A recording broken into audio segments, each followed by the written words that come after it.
Então, vamos lá, essa aula número 4, que deveria ser na quarta-feira, mas surgiu um imprevisto, então está sendo hoje, segunda-feira. As duas restantes, porque nós só teremos 6 aulas, serão nas quartas-feiras, às 10 horas, como as anteriores. Estamos, então, na aula 4, por coincidência, é o capítulo 4 do livro, análise de circuitos de micro-ondas, matriz de espalhamento, que é uma grandeza importante para se trabalhar, e esse é o índice do capítulo 4. Nós vamos apresentar com um detalhe razoável, não tão detalhado quanto o livro, esses 4 primeiros itens: a definição de impedância e voltagem equivalente de uma linha de transmissão, de um guia de onda. Vamos falar na matriz de impedância, na matriz de espalhamento. Na verdade, esse item 4.4 não está aqui na programação, não. E depois vamos falar de maneira bem simplificada, sem entrar em grandes contas, dos 2 últimos sessões, que são importantes, porque nós precisamos saber excitar um guia de onda, como fazer a radiação eletromagnética ser excitada no guia de ondas, que depois, então, é levada por ele. Então, nós vamos estar em toda a aula, daqui por diante, trabalhando com as grandezas complexas, de tal maneira que, para obter a grandeza no espaço e variando no tempo, nós temos que multiplicar por E elevado a J ômega T e achar a parte real. Isso vale para o campo elétrico, para o campo magnético, para a tensão, para a corrente, e assim por diante. E, no caso dos campos, nós vamos separar, já fizemos isso anteriormente, as componentes transversais e as componentes longitudinais. Todas elas variam com as coordenadas transversais, x e y, de uma forma que depende da forma da linha, do guio, mas em todas elas a variação com a coordenada z é feita na forma de uma onda propagante. Nós estamos escrevendo aqui uma onda propagante menos j beta z, de tal maneira que, se beta for positivo, ela se propaga num sentido. A beta pode ser positivo ou negativo, e ela pode se propagar no sentido mais E ou menos E. E vamos considerar inicialmente uma linha de transmissão que propaga o modo TEM, quer dizer, campo elétrico e campo magnético transversais, e que tem 2 condutores. E aqui tem, então, uma forma esquemática das linhas de campo elétrico, que vão do condutor mais para o condutor menos, e as linhas do campo magnético, que circundam os condutores. Então, aqui estão as linhas de força dos campos elétrico e magnético, num guia com 2 condutores, e, nesse caso, nós podemos definir a tensão ou voltagem de maneira unívoca. A tensão é a integral do condutor mais para o condutor menos de E escalar dl. E qualquer que seja o caminho escolhido, isso aqui vai dar o mesmo valor. Então, nós definimos como a tensão, e como eu falei, ela é unívoca. E a corrente, por outro lado, é dada pela circulação do campo magnético no circuito fechado em torno do condutor. E nós vamos ter, então, uma corrente num sentido no condutor e no sentido oposto no outro condutor, com a mesma amplitude, I. E, nesse caso, a impedância característica é definida univocamente. Se eu tenho ondas somente propagando na direção mais, a impedância característica Z0 é V mais sobre I mais. E que, nesse caso, vai ser igual a V sobre I, se eu só tenho onda num sentido. Então, para um guia com dois condutores, a definição de corrente e tensão é simples. E aí esse tema aqui, equivalente, ele nem se aplica, é trivial. Agora, se nós tivermos guias vazios com modos TE ou TM, mas com modo TE, em que o campo elétrico tem componente longitudinal, as coisas se complicam um pouco. Se a gente define a tensão do jeito que nós definimos anteriores, isso aqui não tem mais um valor único, independente da trajetória, como nós vamos ver já já. Vamos considerar, para simplificar, um guia de onda retangular com o modo TE10. O campo elétrico transversal varia, como nós já sabemos, de acordo com uma senoide aqui. Então, o campo elétrico varia de ponto para ponto. Como nós vimos na aula passada, nós podemos escrever o campo, está aqui grandezas, né, bem conhecidas, a frequência, a permeabilidade, a largura do guia, π. A é uma amplitude que depende da potência da excitação. E a variação, como eu disse, é do tipo seno de πx sobre A, variação x. Ela não varia um y no modo TE10. E a variação em z é E elevado a menos j beta z. Então, nós podemos escrever isso dessa forma. A componente transversal do campo elétrico, que varia com x e y, e a mesma coisa para o campo magnético. Hx é a componente transversal do campo magnético. Então, se nós tentamos calcular a tensão fazendo uma integral, por exemplo, ao longo de y daqui para cá, veja o que acontece. Se eu pego o ponto x igual a zero, o campo elétrico tem uma certa amplitude. Eu vou ter uma certa integral aqui. Veja que como o campo não varia com y, a integral de dy é simplesmente b, a altura do guia. Mas a tensão varia com x, porque aqui eu tenho seno de πx sobre A. De modo que, se eu pego um outro ponto do guia, eu vou ter um valor diferente. Então, nós temos um problema como definir a tensão e a mesma coisa como definir a corrente.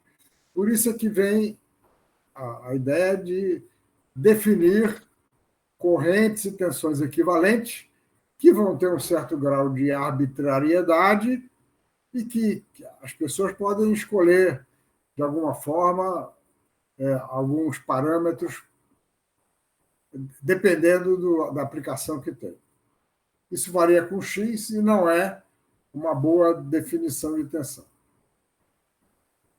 Então, em guias vazios, não é possível definir uma tensão unívoca, como em guias com dois condutores.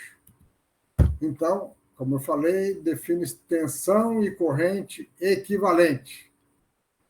Reproduz aqui as 3 frases do livro. A tensão e a corrente são definidas somente para um modo particular no guia, e é definido de tal maneira que a tensão é proporcional ao campo elétrico transversal, e a corrente é proporcional ao campo magnético transversal. Para que essas grandezas sejam úteis, da mesma forma que são em circuitos e no guia com dois condutores, a tensão e a corrente equivalente devem ser definidas de tal maneira que o produto delas dá a potência transmitida pelo guia de onda.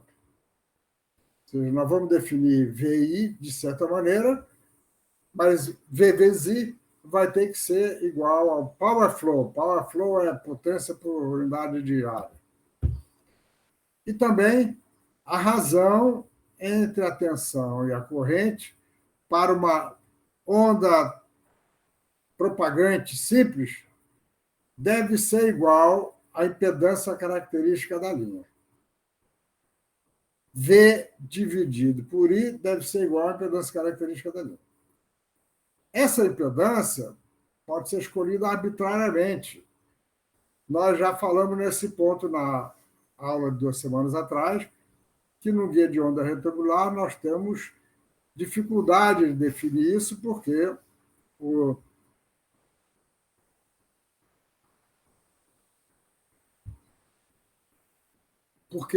a integral de linha depende da trajetória, então ela não é definida de maneira unívoca. A gente introduz uma certa arbitrariedade na definição. Então, estão aqui, vamos dizer que nós temos um certo modo no guia de onda. O campo elétrico varia com X e com Y, dependendo do formato do guia, dependendo do modo. Com Z, que é o logo do guia, ele varia dessa forma. Ele vai ter uma amplitude mais, propagando no sentido mais Z, e uma amplitude menos, propagando no sentido menos Z. O campo magnético, por outro lado, nós vimos isso na última aula, vai ter uma variação espacial, dada aqui por esse H minúsculo, e vai ter uma variação ao longo de Z, com os mesmos parâmetros, mas agora com um sinal negativo aqui.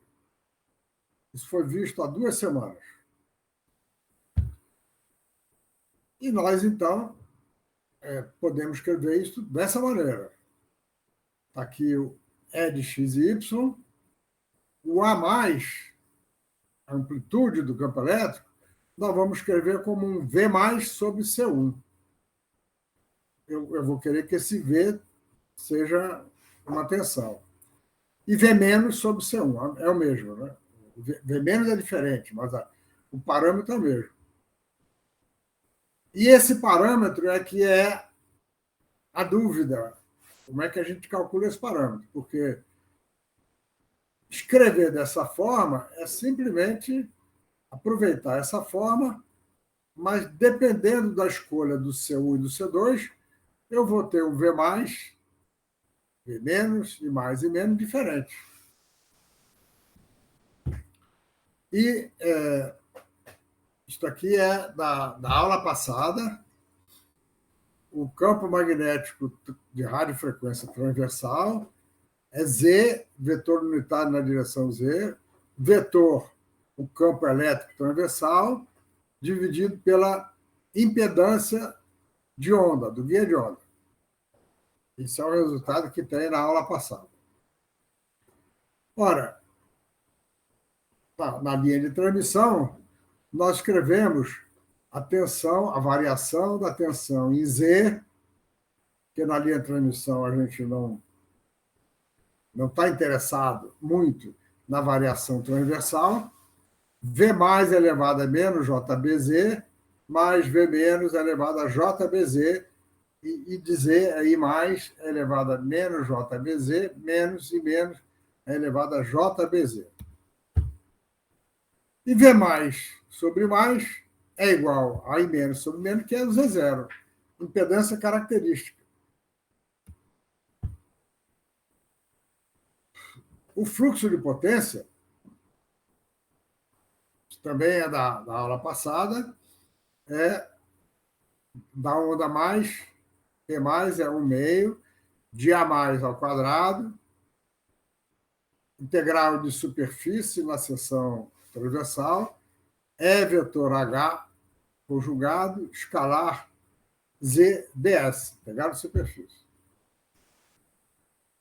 E se nós, então, pegamos este A daqui, a relação do A com V, isso aqui vai dar V mais I mais conjugado sobre 2C1, C2 conjugado.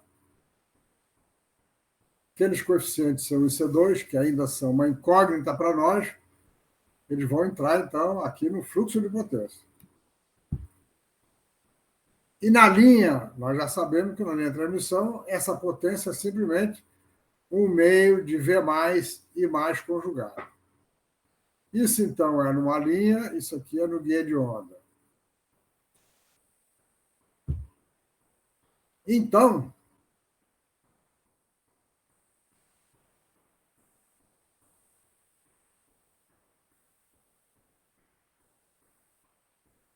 esse então era para ter aparecido antes. Esse então era para ter aparecido antes. C1 é V mais sobre a mais, é lógico. C2 é I mais sobre a mais, e assim por diante. Então, dessa igualdade aqui, nós tiramos uma relação para o produto C1, C2 conjugado. C1, C2 conjugado é igual a integral de superfície E escalar ds, escalar não, vetor E vetor H conjugado, escalar Z ds. O que eu estou querendo, relembrando, é exprimir as grandezas no guia de onda da forma com que nós exprimimos numa linha de transmissão em que as definições são mais unívocas. Mas nós só temos, por essa igualdade, uma expressão para o produto de C1, C2 estrela. Nós não temos como determinar C1, C2 univocamente. Se tivesse, eu teria definição unívoca para tensão. Então, como a impedância característica é V mais sobre mais, que é igual a V menos sobre menos, dessas expressões daqui, nós temos que Z0 é C1 sobre C2. Ou seja, uma vez determinado C1, C2, eu calculo a impedância característica, mas só que C1 e C2 não são determinados univocamente. Então, como determinar C1 e C2? É preciso agora fazer uma escolha. O livro mostra duas opções. A opção 1 é a seguinte: a gente impõe que a impedância característica é a impedância de onda no modo considerado, porque no guia de onda, cada modo vai ter uma impedância característica diferente. Nós vimos isso na aula passada. Então, se nós forçarmos, escolhemos a posição, que a impedância característica do guia, que é C1 sobre C2, é a impedância de onda, então nós temos uma expressão para C1 C2. C1 sobre C2 é ZW. E tendo a razão entre C1 e C2, e tendo o produto, nós temos C1 e C2 determinados univocamente, e, portanto, podemos definir a tensão equivalente. Esse V mais é tensão equivalente, não é a tensão unívoca. Mas tem gente que prefere fazer o seguinte: C1 igual a C2 igual a 1. Se C1 for igual a C2, então a impedância característica não será igual à impedância de onda, mas tendo isso aqui, nós podemos determinar C1 e C2. Então, repetindo, na definição da corrente e da tensão equivalentes para o guia de onda, nós temos que fazer uma escolha arbitrária, exatamente porque a tensão e a corrente não são unívocas. Feita essa escolha, nós então podemos trabalhar com tensão e corrente, o que é muito útil. Vou mostrar um exemplo daqui a pouco. Professor, Pois qual é a não, vantagem de cada um? Qual a vantagem de cada uma das opções? a, a vantagem desse aqui é que as expressões ficam um pouco mais simples. Mas eu prefiro essa daqui, porque eu prefiro trabalhar com que. Veja que C1 e C2 não têm a mesma, não tem a mesma unidade. C1 é proporcional a V, C2 é proporcional a I. Então, quando a gente faz isso aqui, nós, na verdade, embaralhamos as grandezas, porque tensão não é. Tensão tem dimensão diferente de corrente. Então, essa daqui é mais vantajosa e é a mais usada. Certo? A outra simplifica a matemática, mas é mais difícil a gente fazer certos acompanhamentos. Exemplo. Vamos calcular a tensão e corrente equivalente para o modo TE 10 num guia de onda retangular. Os campos no guia de onda retangular, nós já vimos. O campo elétrico tem componente Y, vertical, que varia com seno de πx sobre A, e ele vai ter, então, uma onda no sentido positivo ou negativo. O campo magnético de radiofrequência tem um sentido X e vai ter o A dividido pela impedância característica do modo TE, seno de πx sobre A. E a potência, que é um meio da integral de AY/Hx, nós calculamos isso lá atrás, a gente faz a integral e obtém, então, A vezes B, as dimensões do guia, sobre 4Z, a impedância de onda do modo TE, a mais ao quadrado.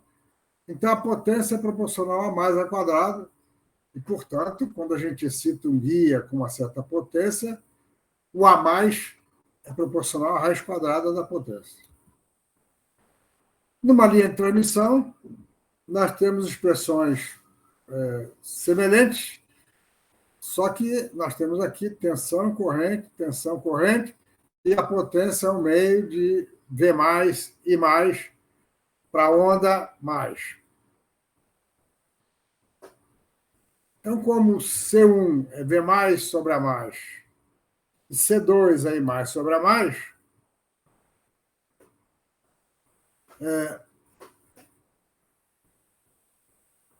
essa é a potência é um meio de V mais e mais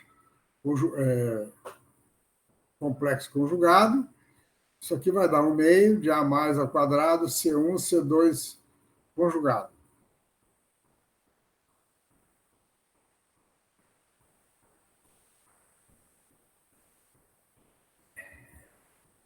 Vamos escolher que Z0, a impedância característica do guia, é a impedância característica, a impedância de onda do modo TE.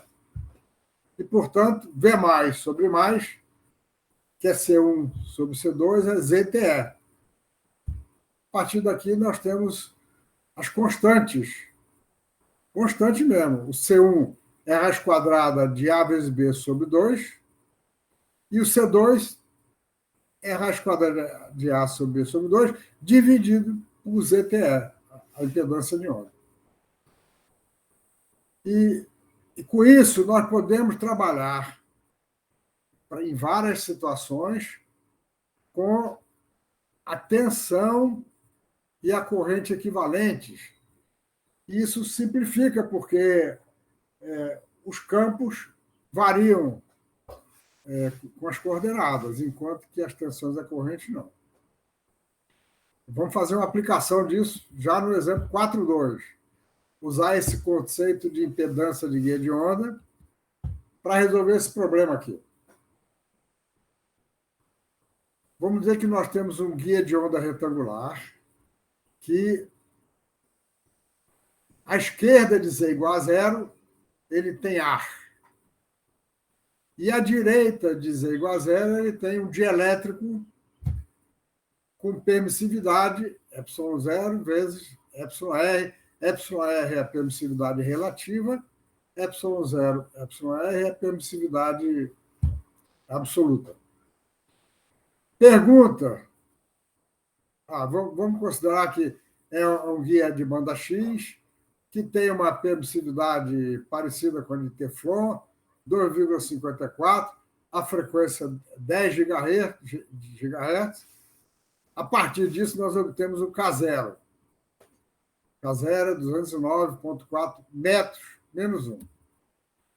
E a pergunta que nós fazemos então é o seguinte: se tem uma onda com uma certa amplitude chegando ao dielétrico,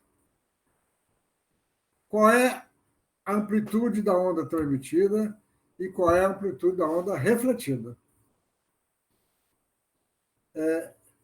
Esse problema pode ser resolvido com ondas eletromagnéticas, mas é razoavelmente complicado porque o campo elétrico e o campo magnético variam ao longo de X, que é a direção transversal aqui, e quando nós vamos aplicar as condições de contorno, nós temos que levar tudo em conta.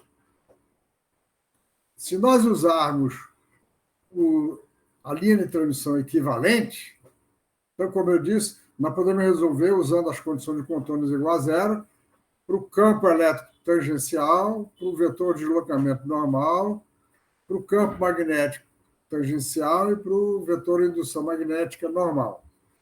Eles são contínuos na interface e essa é a condição de contorno. Agora, nós também podemos resolver mais facilmente usando as expressões conhecidas para a linha de transmissão. É como se nós tivéssemos simplesmente duas linhas de transmissão. Uma com impedância característica Z0A e uma com impedância característica Z0D. O A aqui é de ar e o D aqui é de dielétrico.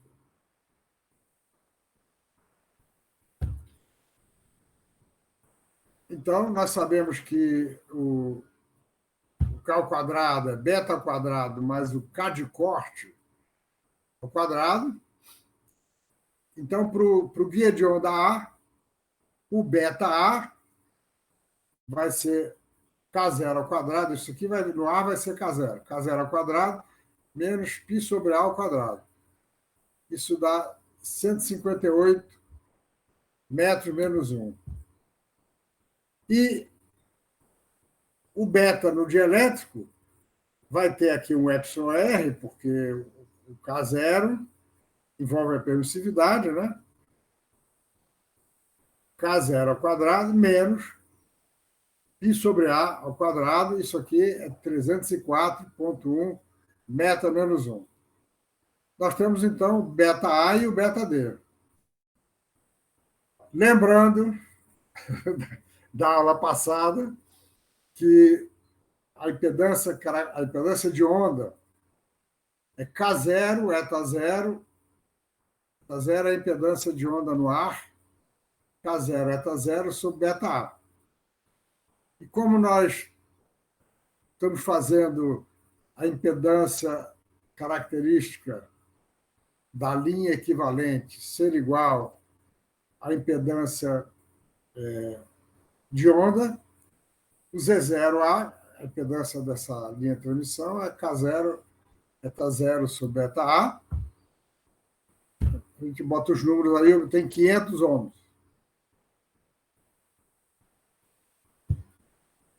No dielétrico, o Z0, a gente faz uma conta parecida e obtém 259,6 ohms. Ora, então, qual é a amplitude da onda refletida? A gente usa o conceito de coeficiente de reflexão. O coeficiente de reflexão é Z0 do dielétrico menos Z0 do ar, dividido pela soma dos Z0. Isso dá menos 0,316. O menos quer dizer o seguinte: a onda refletida para aqui, ela é invertida. Ela é invertida em relação à amplitude, a fase, né, invertida em relação ao incidente, por isso aparece esse menos aí. E nós podemos também calcular a onda transmitida por 1 menos gama. Então, a vantagem, em resumo, a vantagem de trabalhar com corrente e tensão equivalente é que nós podemos simplificar certos problemas em guia de onda que têm configurações de campo um pouco mais complicadas. Pergunta.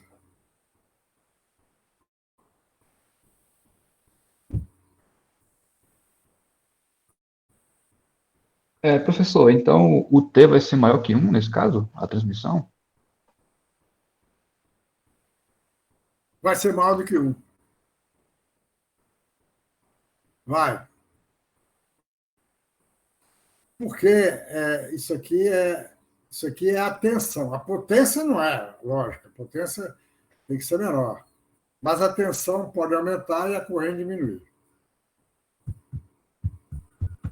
Entendi, obrigado.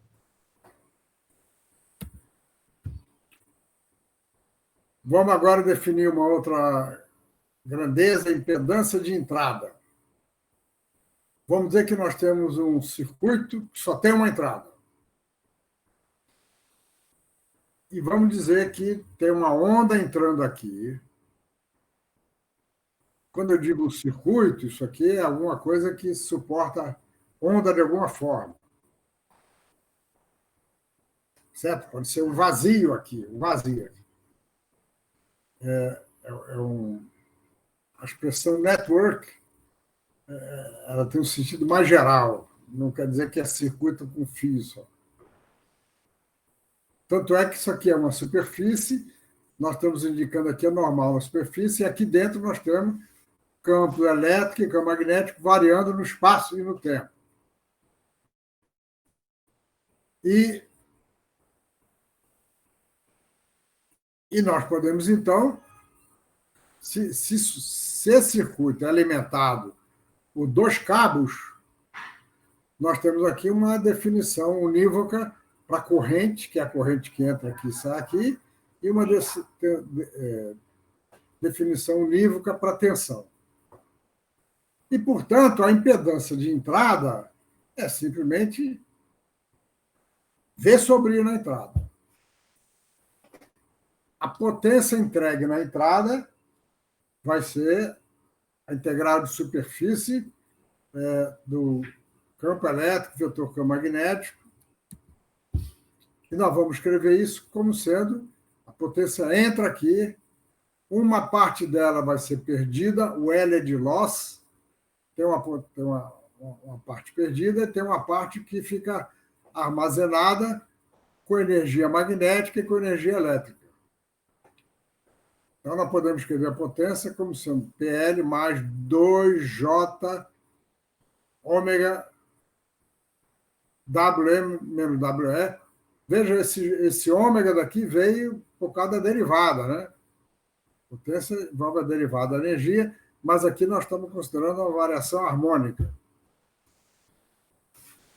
Vamos dizer que nós definimos de uma forma lá, da forma que nós fizemos antes, que o campo elétrico, XYZ, é uma tensão equivalente, o campo elétrico transversal e a variação em Z, a mesma coisa para o campo, para a corrente, para o campo magnético, e nós podemos fazer a normalização, integrar, porque já que tem uma arbitrariedade aqui nesse E e nesse H, de tal maneira que integral de E vetor H escalar ds é igual a 1.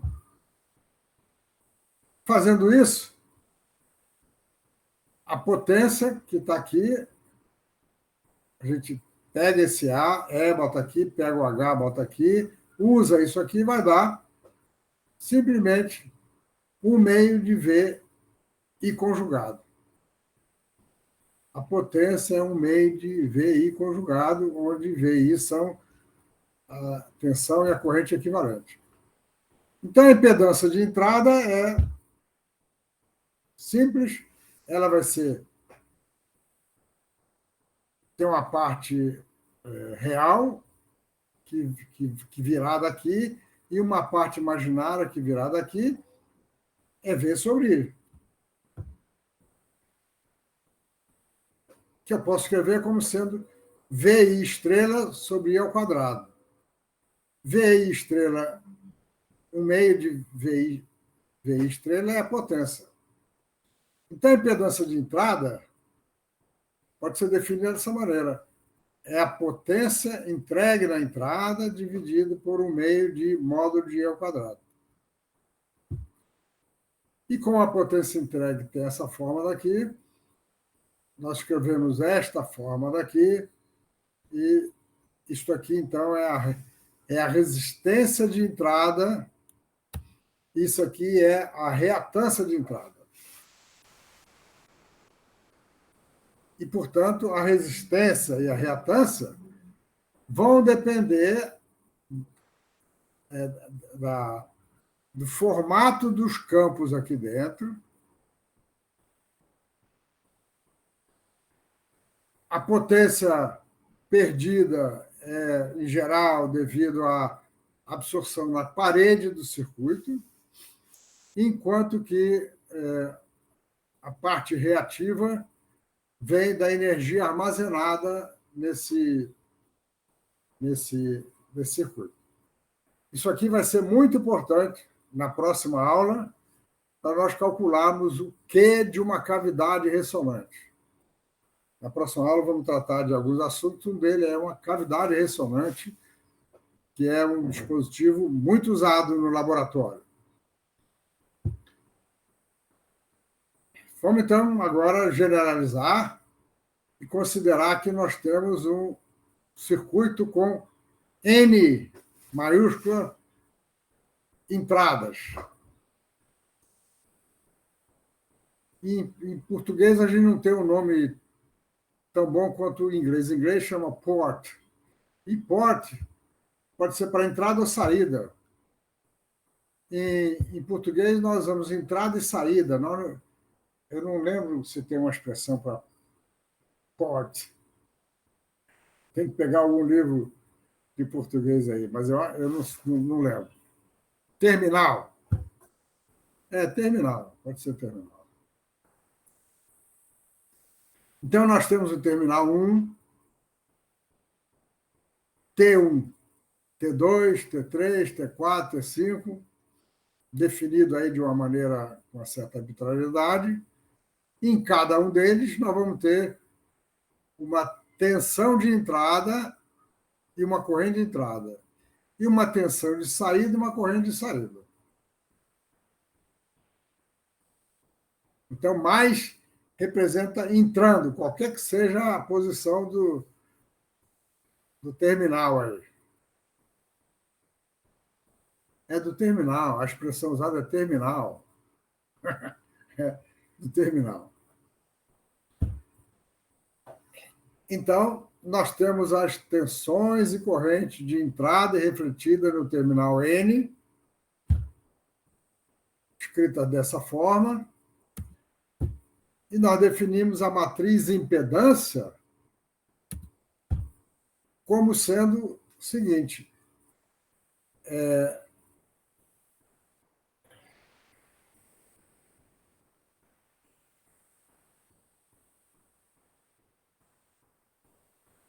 nós vamos ter elementos, né?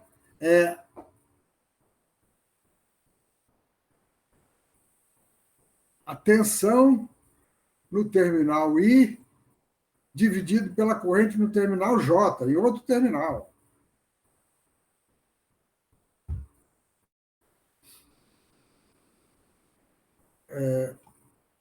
Cada uma delas tem componente mais e menos. Mas a gente tem que considerar a expressão completa. V mais V menos no terminal N, aqui é o terminal I e o terminal J. Aí alguém pode perguntar assim, o que me interessa saber a razão entre a tensão num terminal e a corrente no outro? O que interessa é o seguinte, é que quando nós temos um circuito complexo como esse, às vezes eu quero saber exatamente isso. O que acontece com a tensão lá se eu vario a corrente aqui, se eu vario a fase, a amplitude da corrente aqui. No circuito complexo, a gente pode ter necessidade de fazer isso. E, portanto, a matriz de impedância envolve esse conjunto de elementos que tem razões entre terminais diferentes. Naturalmente, eu tenho aqui Z11. Z11 é a impedância de entrada no terminal 1, medida da forma que nós dissemos antes. Z11, mas eu posso precisar Z21 ou Z12.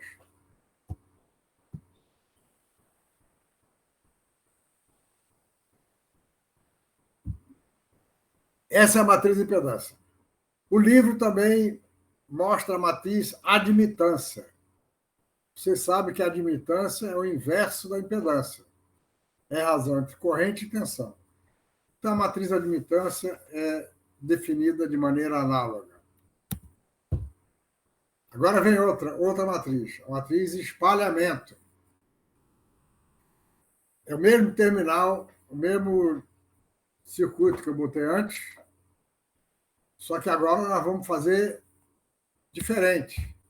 Novamente, em cada terminal, nós temos componente mais e componente menos da tensão e da corrente, e a gente define como matriz de espalhamento a matriz que relaciona a matriz coluna de tensão de entrada com a matriz coluna da tensão de saída, refletida. Então, SJ, mas agora tem um detalhe importante. SJ é V menos sobre VJ mais, mas com todos os outros terminais em curto.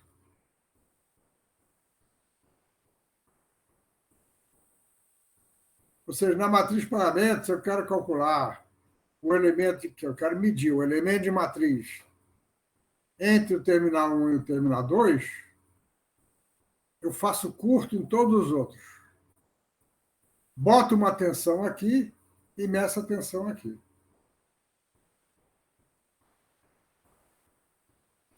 Isso também tem utilidade. Tem utilidade.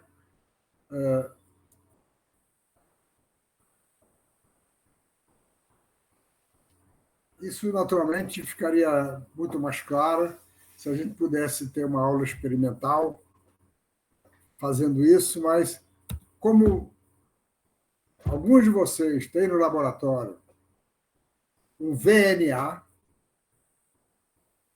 VNA quer dizer Vector Network Analyzer. O VNA serve para fazer isso.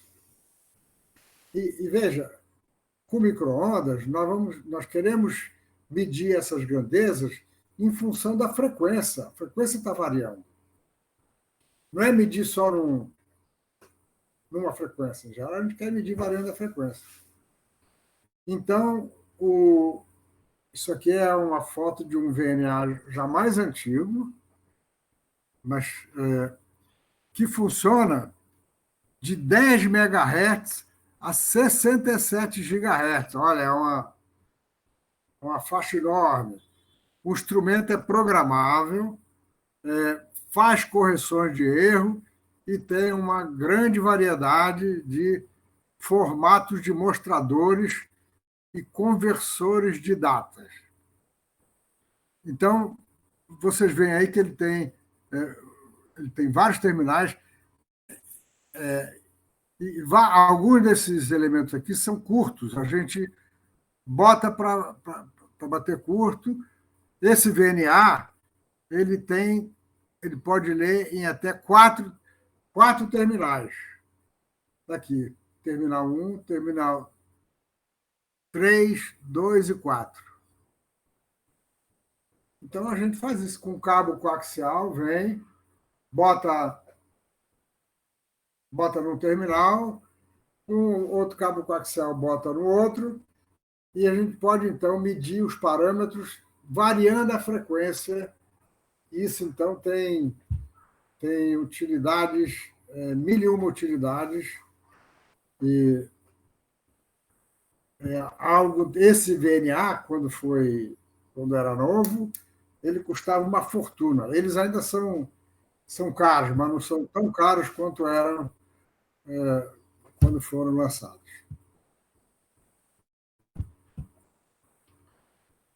Mas ele faz isso, ele mede parâmetros, ele pode medir parâmetro da matriz de espalhamento, mas também ele pode medir parâmetros da matriz impedância, da matriz admitância.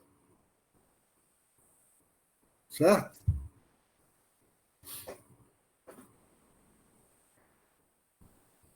Pergunta?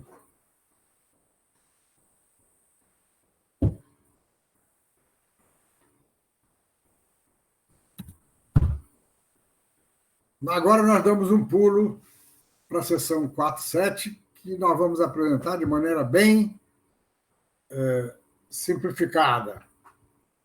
Excitação de guia de onda. Vamos considerar alguns casos que estão no livro.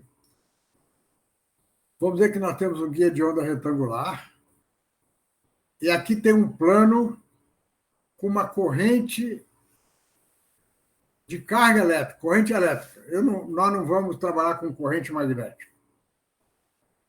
Densidade de corrente elétrica, que a gente chama de J. Ele chama de JS. O S aí é de superfície, não é de spin, não, hein? Corrente de carga, mas de superfície. Vamos dizer que nós temos, então, uma corrente alternada naturalmente, mas a parte alternada já tratamos, e é um guia infinito. Se é um guia infinito, uma corrente aqui vai excitar uma onda para mais Z e uma onda para menos Z, que se propagam até o infinito. Os campos elétrico e magnético, para o modo geral, para o modo MN, para o modo geral, nós vamos ter tanto componente X quanto Y. E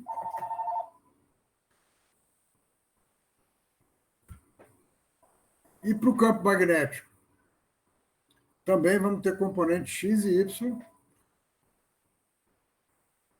Se o modo fosse o modo 1,0, nós só teríamos Y e só teríamos HX. Mas ele faz para o modo geral, T geral, mas campo elétrico transverso.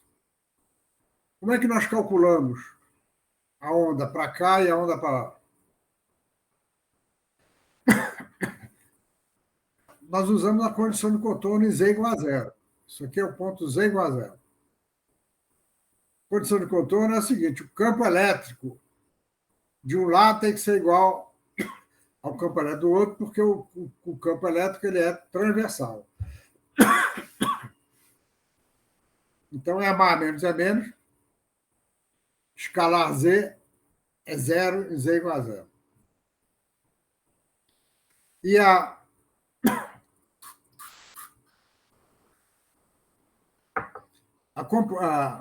condição de contorno para o campo magnético é aquela que vem lá da equação de Maxwell, lei de Ampère, daqui Z vetor H mais menos H menos é a densidade de corrente no plano. Essa primeira condição de contorno simplesmente resulta em que o A mais é igual a A menos. Ou seja, a amplitude da onda na direção mais é igual à amplitude da onda na direção menos. Enquanto essa outra vai dar uma expressão simples também, porque eu tenho expressões para o H aqui, eu pego H em Z igual a zero, tanto de um lado quanto do outro. Faço a diferença da componente x e da componente y, e nós temos, então, que a corrente que gera esses campos é dada por essa expressão aqui. É uma amplitude, que a amplitude é a amplitude da corrente, parâmetros conhecidos, ela tem que variar um cosseno de m πx sobre A, seno de n πy sobre B. Variando dessa maneira, ela excita a componente x do campo elétrico, e variando dessa maneira, ela excita a componente y do campo elétrico. Então, nós podemos excitar qualquer módulo no guia de onda, desde que eu tenha uma forma de produzir uma corrente com esse formato aqui. Isso não é fácil fazer, mas, em princípio, é possível fazer com uma malha de fios. Em vez de usar um plano, a gente usa uma malha de fios e, em cada fio, a gente passa uma corrente com uma amplitude diferente, variando da forma com que está aqui. Assim por diante.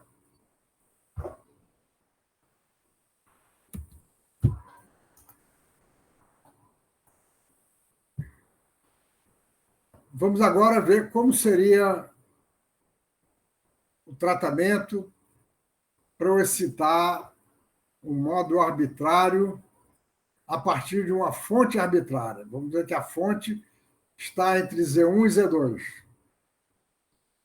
A gente tem aqui correntes elétrica ou magnética. Ele chama de M corrente magnética. M não é magnetização, não, é corrente magnética. Nós não vamos tratar de corrente magnética. Então, se aqui a gente tem uma distribuição qualquer no volume de corrente elétrica, nós vamos ter uma onda propagando no sentido menos e uma onda propagando no sentido mais. O que a gente quer fazer é formular o problema de maneira geral para depois aplicar para situações simples, né? O campo elétrico mais aqui vai ter uma amplitude para o modo N e vai ter, então, uma variação espacial para o modo N, e nós temos que somar em todos os N's. E a variação espacial do modo N, tanto do campo transversal quanto do campo longitudinal, são dadas por expressões que nós vimos ainda há pouco, na aula passada. Então, esse é o campo transversal, esse é o campo longitudinal. Então, para Z maior do que Z2, ou seja, para cá, nós temos E mais e H+. E para Z menor do que Z1, daqui para cá, nós temos E menos e H-. Então, isso aqui são expressões gerais. O livro, então, usa lá o teorema da reciprocidade, que vocês estudaram em algum curso de eletromagnetismo, e assim por diante, e ele mostra esse resultado. Eu não vou deduzir aqui. Que a amplitude mais, que é o que nos interessa, a amplitude mais do campo elétrico para o modo N. É menos 1 sobre P índice N, já vou dizer o que é P índice N. É N menos, o campo elétrico menos, escalar JdV, é uma integral do volume, porque eu integro tudo aqui. Isso é igual a menos 1 sobre Pn. O campo elétrico tem uma componente transversal e uma componente longitudinal. E aqui está o J elevado a I beta Z NZ dV. É integral em volume nisso aqui. Onde esse P índice N é a potência normalizada. É 2 vezes a integral em S0. S0 é a superfície que envolve esse conjunto de fontes. É N vetor HN, escalar Z ds. N, então, é isto. E veja, então, que o AN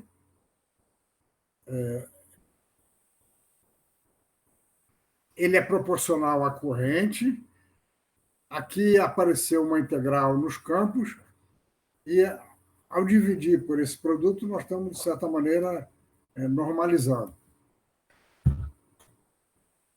Vou fazer apenas um exemplo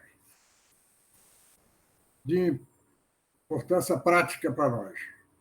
Todo mundo que está trabalhando no laboratório com guia de onda sabe que uma das formas de excitar um guia de onda é chegando com um cabo coaxial, que tem a rosca, a gente enrosca ele aqui em cima, e o cabo coaxial tem um conector central que encosta no conector desse elemento aqui. Isso aqui é um adaptador.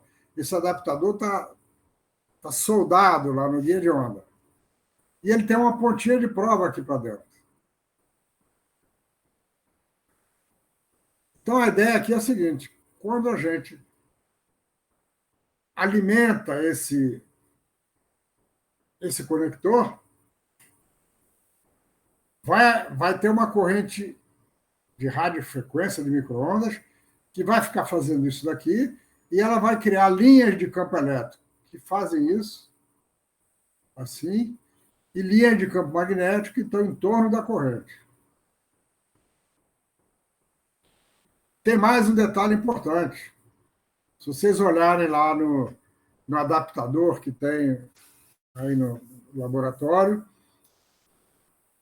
poderão ver que a distância desse pino aqui para a parede final do adaptador é lambda sobre 4. É lógico que lambda sobre 4 só existe para uma frequência. Por isso, esses adaptadores eles funcionam numa certa faixa de frequência. Os adaptadores para a banda X são feitos de tal maneira que esse comando de onda corresponda a um valor de frequência que é entre 9,5 e 10 GHz, no meio da banda. E, portanto, ele não tem uma resposta completamente flat. Ele tem uma certa resposta, mas funciona bem. Então, o que acontece quando chega um sinal de corrente e tensão? Aqui aparece uma corrente com linhas que estão em torno disso daqui, que vão criar um campo magnético assim para dentro. Para dentro.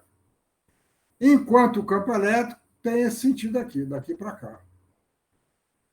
Esse guia retangular é um guia que eu estou vendo de lado, e nós já sabemos que o modo T é um zero, ele tem um campo magnético perpendicular a esse desenho, ao plano desenho, e tem um campo elétrico que é na direção Y, que é a direção da altura.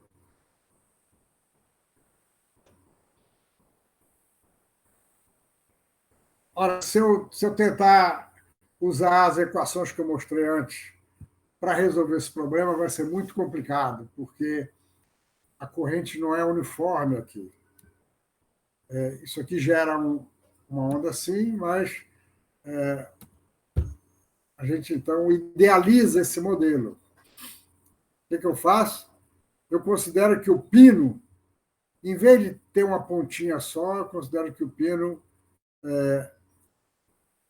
ele tem uma altura igual à altura do guia de onda, para que a corrente seja uniforme ao longo da altura.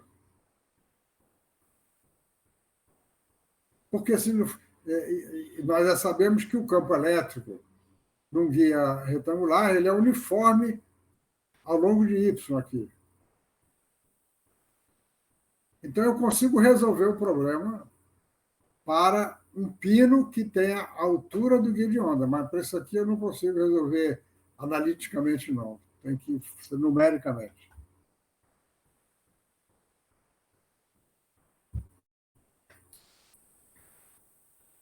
Vamos resolver, então, para o modo TE 10. Nós estamos supondo também que essa corrente está num pino com diâmetro infinitesimal, de modo que a variação da corrente com XYZ é a seguinte, é um I0, está variando com frequência, hein? Não estamos botando aqui a variação de frequência, é elevado a J ômega T. Mas é uma função delta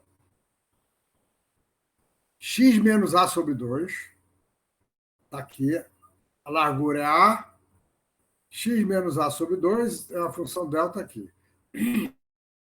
E ao longo de Z, também é uma função delta, delta Z. Então, é um delta na direção Z e um delta na direção, aliás, na direção X e um delta na direção Z, que é a direção perpendicular ao plano. A função da corrente, então, é I0, produto de dois deltas, para Y menor que B e maior ou igual a zero.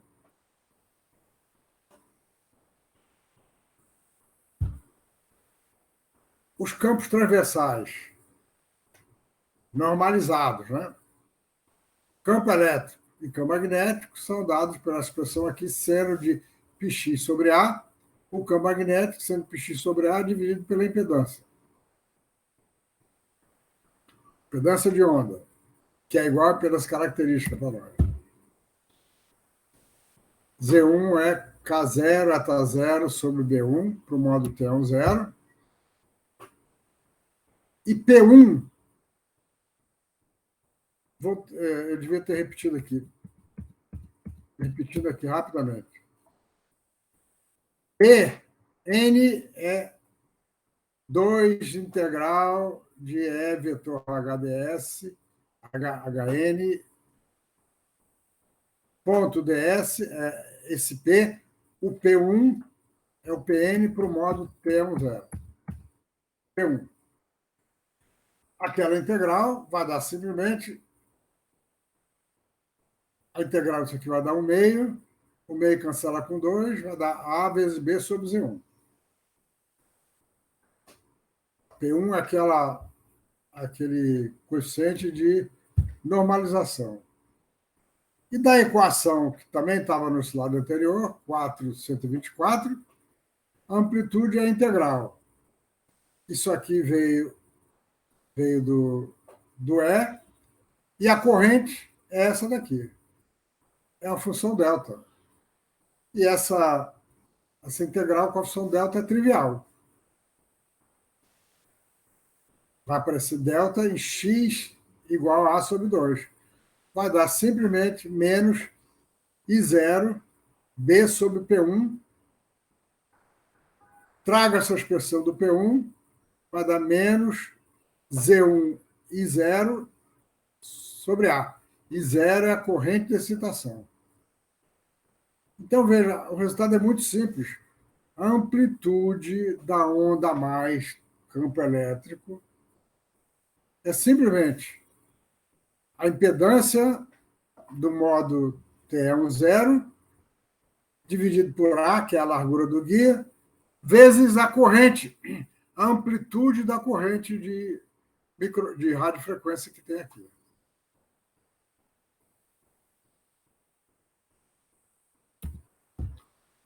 E a amplitude da onda menos, eu estou considerando aqui um guia que é infinito dos dois lados. Não é como esse aqui, não. É um guia que é infinito dos dois lados. E aí, o que acontece se eu tiver esse daqui? O que acontece é o seguinte, a onda mais vai propagar para aqui, a onda menos vai propagar para lá. Aí ela reflete do fundo do guia, volta para aqui. Quando ela chega aqui,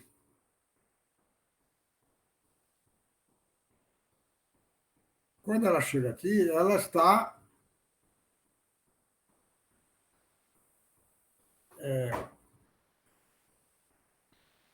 Digamos, ela está defasada de meio comprimento de onda. Mas como a gente sabe, lá de trás, em meio comprimento de onda, a onda se repete. Então, essa onda daqui vai refletir lá, vai chegar aqui e vai juntar com essa e vai dar uma onda para cá.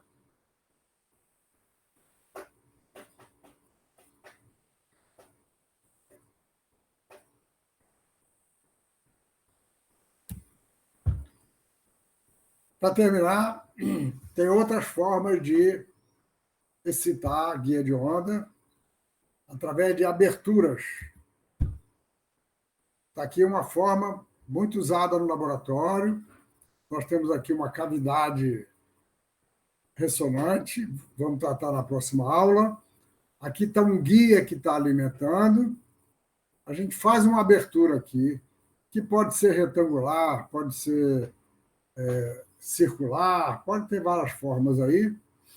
E nós vamos mostrar na próxima aula que é possível fazer a abertura aqui de tal maneira que um observador aqui no guia de onda veja uma carga casada, bem casada, de modo que não tenha nenhuma reflexão. E quando nós queremos fazer uma experiência de ressonância ferromagnética, nós queremos que toda a potência que vem na micro-onda entre na cavidade e fique aqui. Não queremos que ela volte. E por isso a gente tem que usar uma abertura que produz um casamento, como se diz, matching. Nós não vamos, infelizmente, tratar os campos de uma abertura, porque vai complicar. Vocês entendem que o campo elétrico e o campo magnético chegam aqui, eles vão penetrar. E o campo aqui dentro vai ser dado por integral aqui dos campos. Nós temos que casar a condição de contorno aqui. Mas nós vamos mostrar que é possível, depois, na outra aula, é possível ter uma abertura no qual a gente não tem reflexão de volta. Nós também podemos ter uma excitação por meio de uma strip line, uma linha de fita. Ou seja, o que a abertura faz é permitir que o campo, num guia de onda, ele entre um pouquinho em outro guia de onda. E fazendo a abertura para satisfazer a nossa necessidade, nós podemos, então, fazer um acoplamento ótimo aqui. O problema, então, como eu disse, nesse caso, é considerar que nós temos uma onda incidente, aqui tem uma onda no outro meio, e a gente tem que resolver o problema da reflexão e da transmissão, no qual apenas uma abertura foi feita na parede. E isso é mais complicado, bem mais complicado.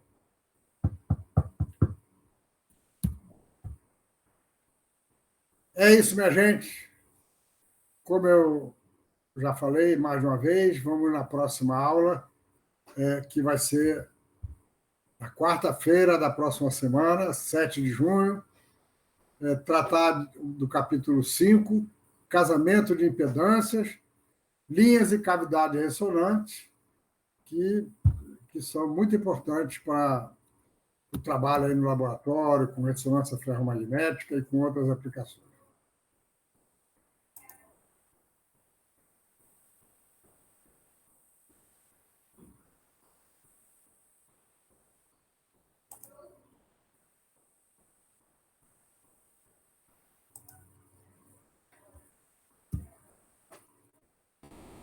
Hoje a audiência foi fraca, segunda-feira, o aviso foi as pessoas têm seus programas, mas Diego gravou a aula, mais tarde ele vai colocar o link para gravação aí no correio eletrônico de vocês, e de quem não estava aqui. E eu espero que essas aulas estejam sendo de alguma utilidade para vocês.